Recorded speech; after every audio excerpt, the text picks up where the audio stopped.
فقہ سے مراد وہ مسائل ہیں جن کا قرآن و حدیث سے استنباط کیا جاتا ہے اور اس میں ادلہ اربعہ کہلاتے ہیں، قرآن، حدیث، اجماع اور قیاس۔ اور چار فقہ ہمارے یہاں مشہور ہیں: فقہ حنفی جو کہ امام اعظم ابو حنیفہ رضی اللہ عنہ کے مقلدین ہیں، فقہ شافعی جو امام شافعی رضی اللہ عنہ کے مقلدین ہیں، فقہ حنبلی جو امام احمد بن حنبل رضی اللہ عنہ کے مقلدین ہیں، اور فقہ مالکی جو امام مالک رضی اللہ عنہ کے مقلدین ہیں۔ اچھا، ہمارے یہاں ایک پرسپشن پایا جاتا ہے کہ شاید فقہ جو ہے وہ قرآن و حدیث سے ہٹ کر کوئی چیز ہے، تو فقہ جو ہے وہ قرآن و حدیث سے ہٹ کر کوئی چیز نہیں ہے۔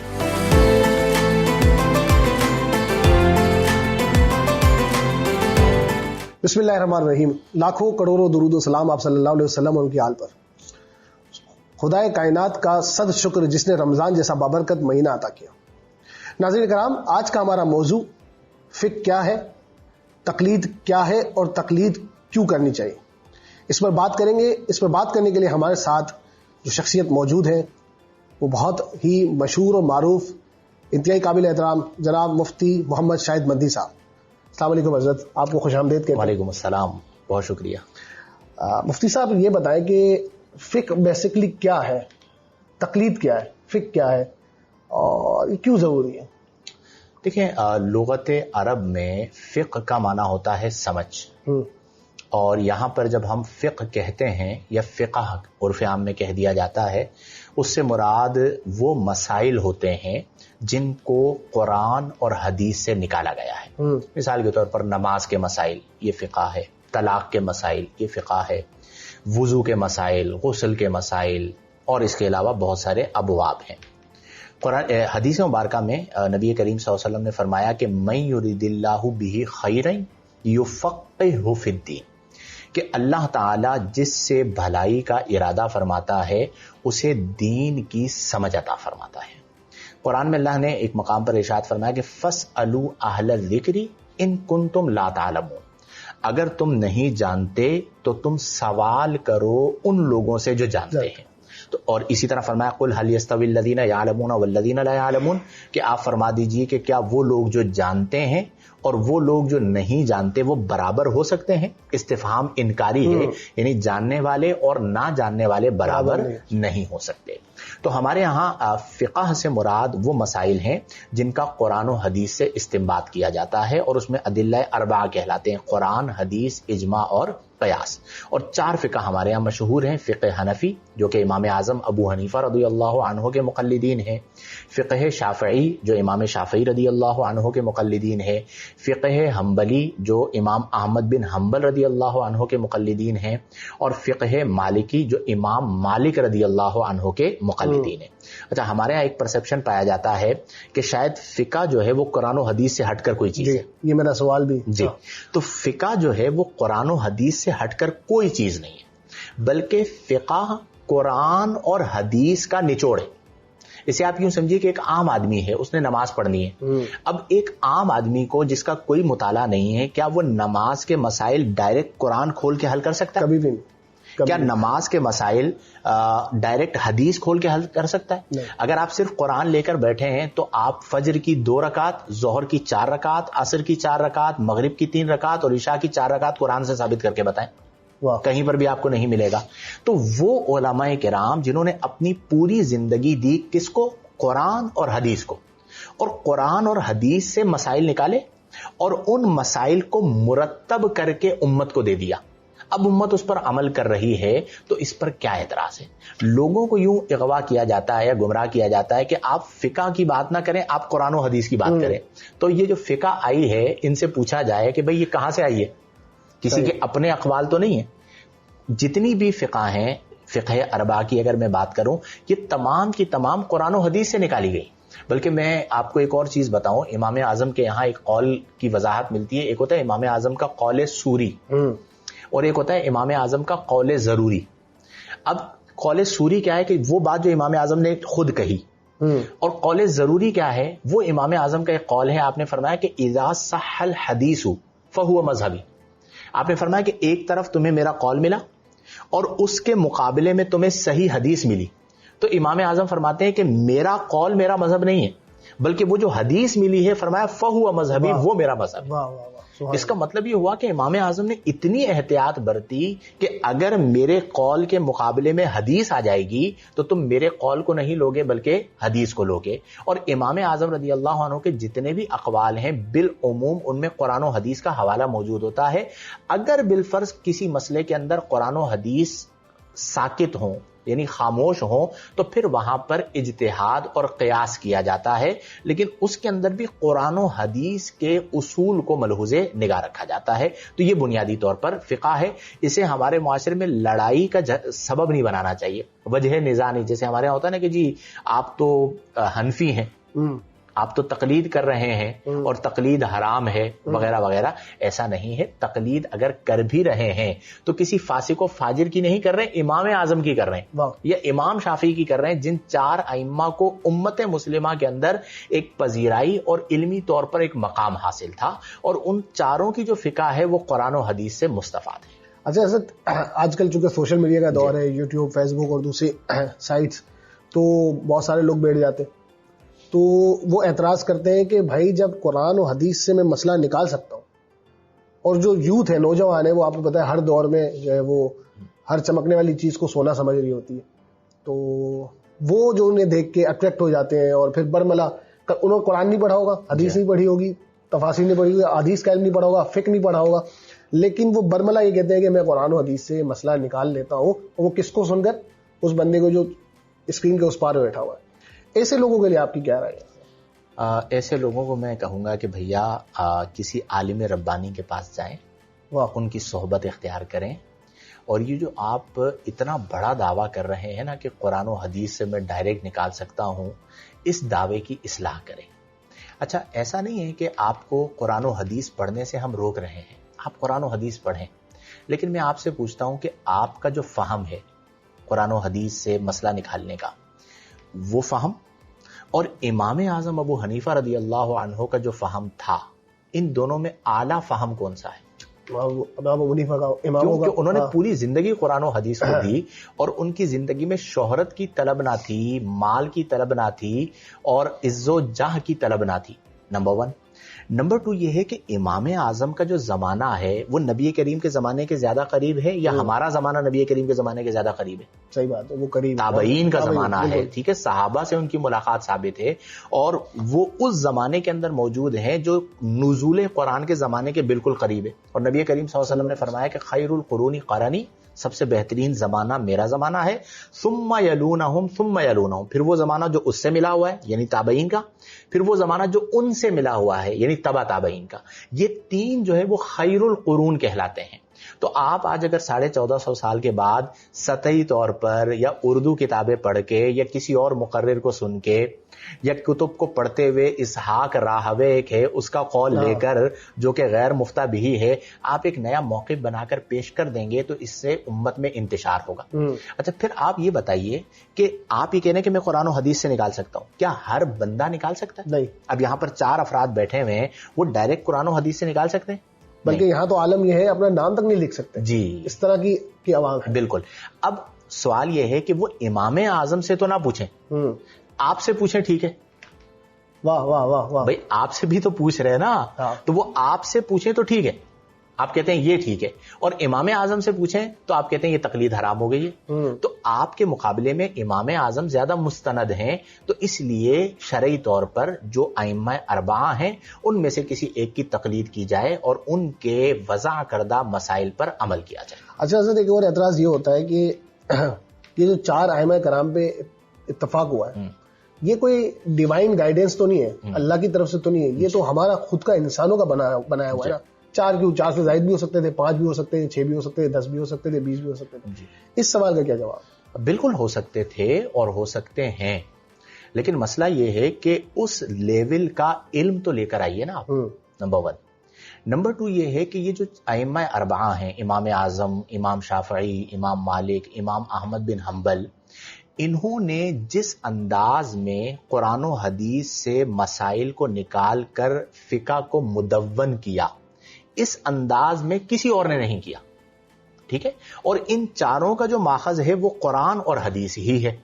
اب چونکہ انہوں نے مدون کیا اور منقح کر دیا اور اسے پذیرائی مل گئی اور امت نے اسے قبول کر لیا، تو اس لیے یہ 4 عام ہو گئے۔ اچھا، اب اگر آج کے دور میں کوئی یہ کہتا ہے کہ میں 5واں بنا لیتا ہوں، تو آپ کو وہ بنانے کے لیے اس درجے کا علم تو چاہیے نا، صحیح، اس درجے کی روایات تو چاہیے۔ اب وہ زمانہ میسر نہیں ہے، وہ علم میسر نہیں ہے، وہ روایات آپ کے پاس میسر نہیں ہے، تو آپ مدون نہیں کر سکتے۔ تو چونکہ ان 4 ائمہ نے اپنی پوری زندگی دین کو دی، فقہ سے کا استنباط کیا، پھر اسے مدون کیا اور امت نے اسے قبول کر لیا، تو اس لیے یہ 4 کے اندر حصر ہو گیا۔ ورنہ ایسے بعض لوگ آتے رہے ہیں کہ جنہوں نے اپنے طور پر اجتہاد کیا، لیکن ان میں وہ لوگ جو امام اعظم سے جڑے ہوئے تھے، انہوں نے درجہ اجتہاد پر فائز ہونے کے باوجود اپنی فقہ نہیں بنائی، بلکہ امام اعظم کو فالو کیا۔ جیسے امام ابو یوسف ہیں، امام محمد ہے جنہیں صاحبین کہا جاتا ہے، یہ امام اعظم کے شاگرد تھے اور درجہ اجتہاد پر موجود تھے، اور ہر مسئلے کے اندر جو ہے نا وہ صاحبین کا قول امام اعظم سے الگ بھی ملتا ہے، لیکن اس کے باوجود انہوں نے امام اعظم رضی اللہ عنہ کی تقلید کی ہے۔ تو اس لیے اس بات کو تھوڑا سا یوں سمجھنا چاہیے کہ فقہ کوئی الگ چیز نہیں ہے، قرآن اور حدیث کا نچوڑ ہے۔ اب 4 ہی کیوں ہیں، اس کا جواب یہ ہے کہ انہی 4 ائمہ نے بہت اچھے انداز کے اندر فقہ کو مرتب کیا، اس کے علاوہ اس طرح کا کام کوئی اور نہیں کر پایا، نہ اب اس کی ضرورت ہے، لہذا اس پر عمل کیا جائے گا۔ اچھا مفتی صاحب، یہ جو ہماری یوتھ ہے، نوجوان ہیں، ان میں ایک اور کنفیوژن بھی ڈالی جاتی ہے کہ بھئی قرآن ایک ہے، اسلام ایک ہے، تو یہ جو فقہ کے مسائل ہیں وہ مختلف کیوں ہیں؟ نماز پڑھنے کا طریقہ لیٹ سپوز اگر ہم لے لیں، اس طرح بہت سارے مسائل ہیں، طلاق کے ایشوز ہیں اور بہت سارے، وہ مختلف کیوں ہیں؟ دیکھیں، مختلف جو مسائل ہیں ان کی تعداد متفق مسائل کے مقابلے میں کم ہے۔ تو پہلے تو اس بات کو سمجھ لیجئے کہ اکثر ایسا نہیں ہے، بہت سارے مسئلے ہیں، مثلا نماز کی فرضیت میں 4 ائمہ متفق ہیں، ٹھیک ہے، رکعات کے اندر 4 ائمہ متفق ہیں، اور بہت ساری چیزیں ہیں۔ اب اختلاف کہاں پر آتا ہے؟ اختلاف وہاں پر آتا ہے کہ جہاں پر 2 طرح کی روایات موجود ہوں۔ اب جب 2 طرح کی روایات موجود ہیں تو امام اعظم ابو حنیفہ رضی اللہ عنہ جو مسئلہ اخذ کرتے ہیں، ایک مثال سے سمجھتے ہیں کہ نماز پڑھنا رفع یدین کے ساتھ اور بغیر رفع یدین کے۔ اب جب آپ کتب احادیث کو دیکھتے ہیں تو کتب احادیث میں وہ روایات بھی ہیں جن میں نبی کریم نے رفع یدین کیا، اور وہ روایات بھی ہیں جن میں رفع یدین نہیں کیا نبی کریم نے، بلکہ منع کر دیا، ترک فرما دیا۔ تو امام اعظم جب ترک رفع یدین کی بات کرتے ہیں تو وہ ان احادیث کو اٹھاتے ہیں جن میں رفع یدین نہیں ہے، اور امام شافعی جب رفع یدین کی بات کرتے ہیں تو وہ ان احادیث کو اٹھاتے ہیں جن میں رفع یدین ہے۔ اب دونوں کی اصل احادیث سے ثابت ہے اور دونوں طرح کی روایات موجود ہیں، تو اب یہ بالکل ممکن ہوتا ہے کہ 2 طرح کی روایات آ جائیں، کسی ایک محقق کے نزدیک ایک طرح کی روایات زیادہ مستند ہو، اور دوسرے ریسرچر کے نزدیک، دوسرے محقق کے نزدیک دوسری طرح کی روایات زیادہ محقق ہوں، لیکن وہ دونوں طریقے ہیں نبی کریم صلی اللہ علیہ وسلم کے۔ تو جو فیض آ رہا ہے وہ ذات مصطفی کریم صلی اللہ علیہ وسلم سے آ رہا ہے۔ تو روایات کے مختلف ہونے کی وجہ سے، اور بعض اوقات جو اصول استدلال ہوتے ہیں، یعنی ہر امام کا ایک اپنا اصول ہوتا ہے اخذ مسئلہ کے سلسلے میں یا استنباط مسائل کے سلسلے میں، تو وہ اس طریقے سے لیتے ہیں، تو اس کی وجہ سے فرق آ جاتا ہے، لیکن وہ قرآن و حدیث کے منافی نہیں ہوتا۔ اسی لیے ہم کہتے ہیں کہ اگر کوئی شافعی ہے تو وہ رفع یدین کرے، اور کوئی حنفی ہے وہ ترک رفع یدین کرے، یہ اس کو برا بھلا نہیں بول سکتا، وہ اس کو برا بھلا نہیں بول سکتا، چونکہ دونوں کے پاس احادیث ماخذ کے طور پر موجود۔ اچھا حضرت، فقہ کا ایک بہت وسیع علم ہے جی، آپ مفتیان کرام عالم ہے، آپ کو پتا ہے، تو آج کل کے جو نوجوان ہیں وہ ایک 5ویں آدمی کو سن کے کہتے ہیں کہ ہم 4 کی تقلید نہیں کریں گے لیکن اس کی کریں گے، جی، تو ان کے لیے آپ کیا میسج دیں گے؟ ان کو کیا فقہ پہلے پڑھنا چاہیے، ان کو انڈرسٹینڈ کرنا چاہیے کہ آپ پڑھیں تو صحیح کہ یہی قرآن و حدیث ہی ہے، اس سے ہٹ کر کوئی چیز نہیں ہے؟ میں انہیں یہ کہوں گا میرے بھائی کہ آپ سوشل میڈیا سے دین نہ سیکھیں، آپ علماء سے دین سیکھیں، ٹھیک ہے؟ جب آپ سوشل میڈیا پہ بیٹھیں گے نا تو دیکھیں، آپ سوشل میڈیا خشک و تر کا مجموعہ ہے، جو کہیں پر نہیں چلتا وہ آ کے فیس بک پہ بیٹھ جائے گا اور چلنا شروع ہو جائے گا۔ اور ہمارے یہاں پھر پیمانہ کیا ہوتا ہے؟ چرب زبانی، یعنی کوئی بھی ایسا بندہ آ کے بیٹھا جو چرب زبان ہے اور ادھر ادھر کی باتیں کرتا ہے، محولہ بھی بات کرتا ہے، تو کوئی اس ریفرنس کو جا کے دیکھتا نہیں ہے، تو پھر وہ گمراہ ہو جاتا ہے۔ دین ہمیشہ اپنے علماء سے لیں، اور کون سے علماء سے لیں؟ نام نہاد نہیں، جو مستند علماء ہیں، یعنی جنہوں نے قرآن و حدیث کو اپنی زندگی کا ایک حصہ دیا ہے. اور دین کے بارے میں نبی کریم صلی اللہ علیہ وسلم نے فرمایا کہ المرء علی دین خلیلہ فلینظر من یخالل، کہ ہر شخص اپنے دوست کے دین پر ہوتا ہے، اسے چاہیے کہ وہ دیکھے کہ وہ کسے دوست بنا رہا ہے. تو آپ بس جسے سن رہے ہیں اسی کے پیچھے چل جائیں گے تو پھر آپ نقصان کر بیٹھیں گے. تو اس لیے مستند علماء سے رابطہ کریں، سوال بھی کریں. میں اس کا بھی بالکل قائل ہوں کہ یہ نہیں ہونا چاہیے کہ آپ سے کوئی سوال کرے تو آپ نے کہا بھی تم سوال کرنے والے کون ہوتے ہو.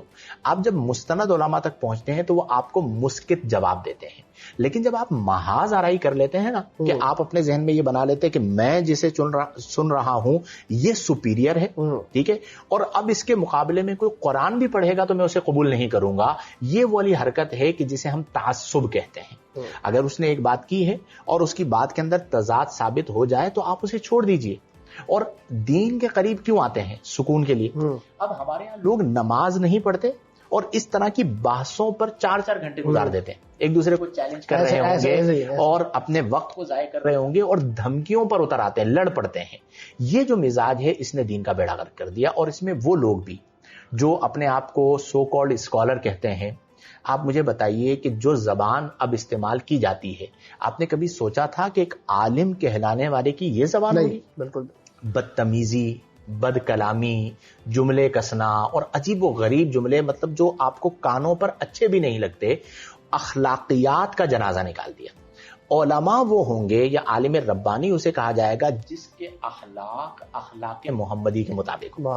اگر مطلب ہر چیز کے اندر ایک بندہ آ کے کہتا ہے کہ یہ بھی درست نہیں، یہ بھی درست نہیں، یہ کافر ہے، یہ مشرک ہے، یہ مرتد ہے، یہ زندیق ہے، تو پھر آپ مجھے بتائیے کہ مسلمان کون ہے؟ اور پھر یہ جو روش ہے کہ سارے ہی غلط ہیں، میں ٹھیک ہوں اور آپ مجھے ٹھیک مان لیں لہذا آپ جنت میں چلے جائیں گے، تو یہ فلسفہ بالکل غلط ہے. اپنے اندر نرمی لے کر آئیں. اور میں اپنی قوم سے کہوں گا جو نوجوان ہیں، تھوڑا سا اپنے شعور کو بڑھائیں. دیکھیں ہماری قوم کے ساتھ لوگ کیوں کھیل رہے ہیں اور یہ جو تماشا لگا ہوا ہے، محاذ آرائی ہوئی ہے، اس کی وجہ کیا ہے کہ ہمارے جو سامعین ہیں، جو ہماری جنریشن ہے، ان کی فہم جو ہے نا وہ ختم ہو چکی ہے. کتاب نہیں پڑھتے، مطالعہ نہیں کرتے، طبیعتوں کے اندر ٹھہراؤ نہیں ہے، سامنے والا کیا کہہ رہا ہے اس کا ادراک نہیں ہے، اس کے سقم کو یعنی اس کی کمزوری کو نہیں محسوس کر پاتے، تو بربادی آتی ہے. جیسے جیسے قوم کا شعور اوپر جائے گا نا، آپ کو یہ مسائل ختم ہوتے نظر آئیں گے. اور باشعور قوم ہو جائے تو بڑے بڑے مداریوں کی دکانیں بند ہو جاتی ہیں. ابھی دکانیں چل رہی ہیں، اس کی وجہ کیا ہے کہ قوم میں شعور نہیں.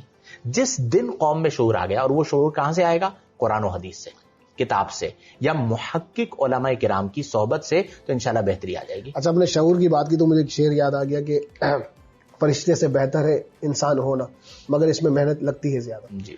تو یہ جو محنت ہے پڑھنے کی، جستجو جو ہے، یا علماء کرام کے پاس جانے کی، یہ میرا موضوع تھا نہیں لیکن آپ نے بات کی تو میں سوال کر دیتا ہوں.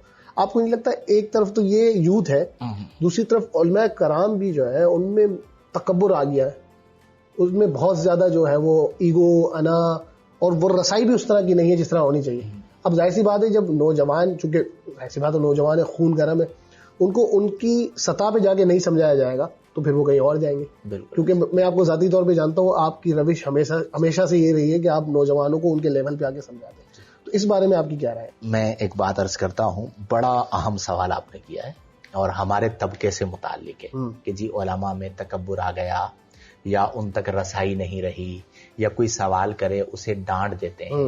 تو سب سے پہلے تو میں وسعت قلبی کے ساتھ اس بات کو ایڈمٹ کرتا ہوں کہ یہ خرابی آئی ہے، اور میں گزارش کر سکتا ہوں معزز علماء کرام سے کہ اپنے انداز کو بدلیں، ورنہ جنریشن جو ہے نا آپ سے دور ہو جائے گی، وہ آپ کے قریب نہیں آئے گی، آپ کو نہیں سنے گی.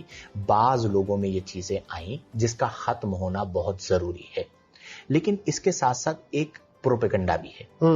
وہ یہ ہے کہ دیکھیں کسی بھی چیز کو ختم کرنا ہو نا، آپ اس کے ماہرین پر سے اعتماد کو ختم کر دیں، وہ چیز خود بخود ختم ہو جائے گی. اب دین کو آگے کس نے لے کر چلنا ہے؟ ماہرین نے، جو دین کے ماہرین ہیں. اور ماہرین دین کون ہیں؟ وہ علماء ہیں.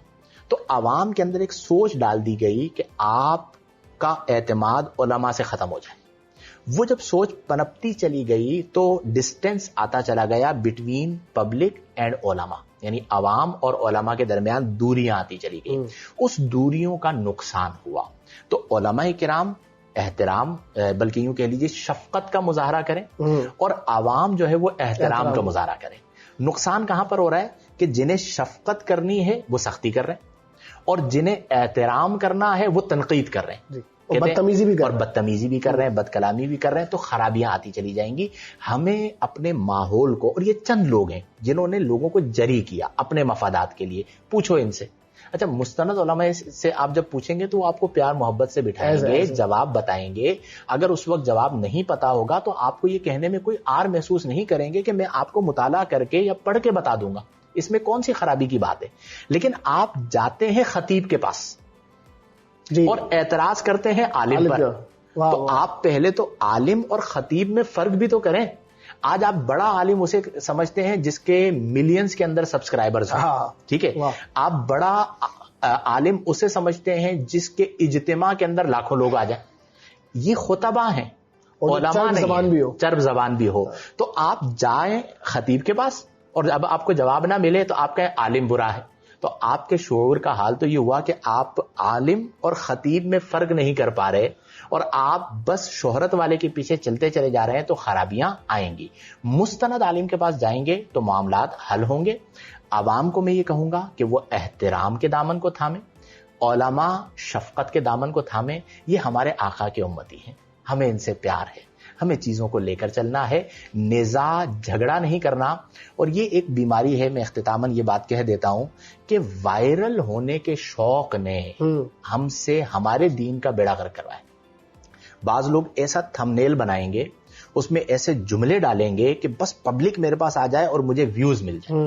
اب وہ پبلک حاصل کرنے کے لیے یا ویوز حاصل کرنے کے لیے جو لائن انہوں نے لکھی ہے یا جو جملے انہوں نے کہے ہیں، الٹیمیٹ اس کا نقصان دین کو ہو رہا ہے. تو اپنے مفادات کے لیے دین کو قربان نہ کریں، دین کے لیے اپنے مفادات کو قربان کریں تو پھر دین اوپر جائے گا. اللہ تعالی ہم سب کو توفیق عمل عطا فرمائے. بہت شکریہ مفتی صاحب، آپ ہمیشہ کھل کر بات کرتے ہیں اور بڑی بہادری کے ساتھ بات کرتے ہیں. اللہ تعالیٰ سلامت رکھے آپ کو. ناظرین کرام، مفتی صاحب کی باتیں سنی آپ نے. وہ ہمیشہ سے ہی کھلی ڈولی باتیں کرتے ہیں، حالانکہ اپنے خود کے جو فیلڈ ہے ان پر بھی انہوں نے تنقید کی. آپ اپنی رائے کمنٹس میں دیں. اپنا خیال رکھیں. اگلے پروگرام میں ملاقات ہوگی. اللہ حافظ.